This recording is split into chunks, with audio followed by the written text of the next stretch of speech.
दोस्तों नमस्कार। दीपावली और गोवर्धन पूजा की आप सबको हार्दिक शुभकामनाएं देती हूँ। स्वागत करती हूँ आपका अपने इस चैनल में। गोवर्धन पूजा की कहानी हिंदू धर्म में गहरी धार्मिक मान्यता रखती है और भगवान श्री कृष्ण के जीवन से जुड़ी हुई है। ये पूजा दीपावली के अगले दिन कार्तिक मास की शुक्ल पक्ष की प्रतिपदा को मनाई जाती है। गोवर्धन पूजा का उद्देश्य प्रकृति के प्रति कृतज्ञता जताना और गौधन की पूजा करना है। इस दिन को अन्नकूट भी कहा जाता है क्योंकि इसमें भगवान को कई प्रकार के पकवानों का भोग लगाया जाता है। गोवर्धन पूजा की पौराणिक कथा में बताया गया है कि जब भगवान कृष्ण गोकुल में रहते थे तब गोप गोपियाँ इंद्रदेव की पूजा करते थे। वे मानते थे कि इंद्रदेव ही वर्षा करके उनके खेतों में उपज बढ़ाते हैं और उनकी आजीविका को बनाए रखते हैं। श्री कृष्ण ने देखा कि गांव के सभी लोग इंद्रदेव की पूजा करने में बहुत समय और संसाधन खर्च कर रहे थे और उन्हें लगा कि ये पूजा उचित नहीं है। उनका मानना था कि केवल भगवान इंद्र ही नहीं बल्कि पूरा पर्यावरण और गोवर्धन पर्वत ही उनके जीवन का आधार है और उनकी भी पूजा करनी चाहिए।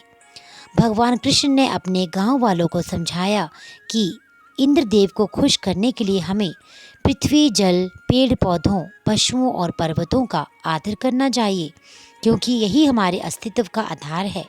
इसके लिए उन्होंने गोवर्धन पर्वत की पूजा करने की बात रखी।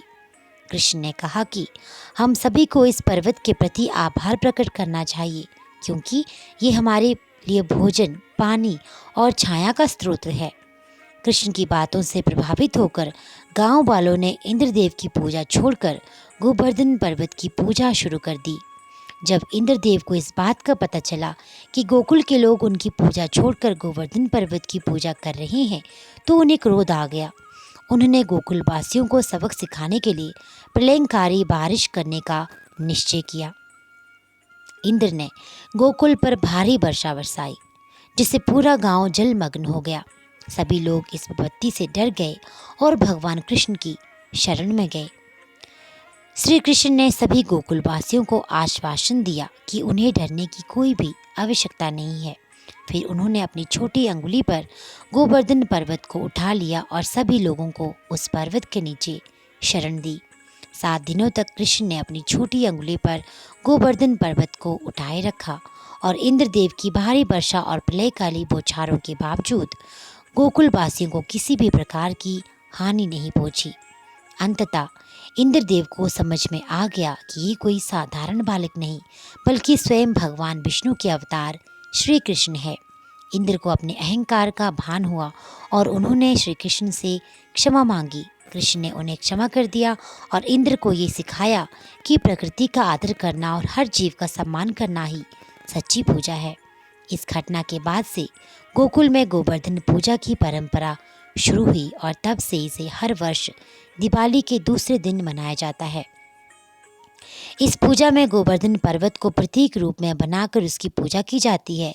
विभिन्न पकवानों और मिठाइयों का भोग लगाया जाता है जिसे अन्नकूट भी कहा जाता है। गांव और ग्रामीण क्षेत्रों में इस दिन गायों और बैलों को सजाया जाता है, उनकी पूजा की जाती है, उन्हें खिलाया पिलाया जाता है। गौ माता का महत्व इस दिन विशेष रूप से माना जाता है क्योंकि गाय हमारे जीवन में पोषण और आर्थिक सहारा प्रदान करती है। गोवर्धन पूजा का मुख्य संदेश ये है कि हमें प्रकृति, पर्यावरण और समस्त जीवों के प्रति आभार व्यक्त करना चाहिए। ये पूजा हमें अहंकार छोड़कर अपने समाज और पर्यावरण की सेवा करने की प्रेरणा देती है।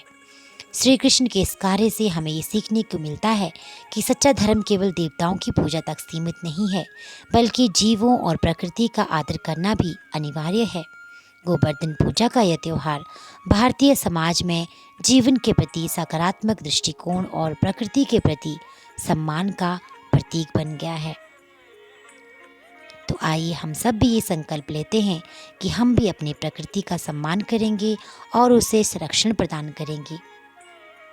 तो आज की कथा कहानी के कार्यक्रम में बस इतना ही। चैनल में अगर नए हैं तो चैनल को सब्सक्राइब कर लीजिए और अगर पहले से ही आप इन वीडियो को सुन रहे हैं तो अधिक से अधिक शेयर करना और लाइक करना बिल्कुल ना भूलिएगा। फिर मिलूंगी एक और पौराणिक कथा कहानी के साथ। तब तक के लिए विदा लेती हूँ। आपका दिन शुभ हो। हर हर महादेव।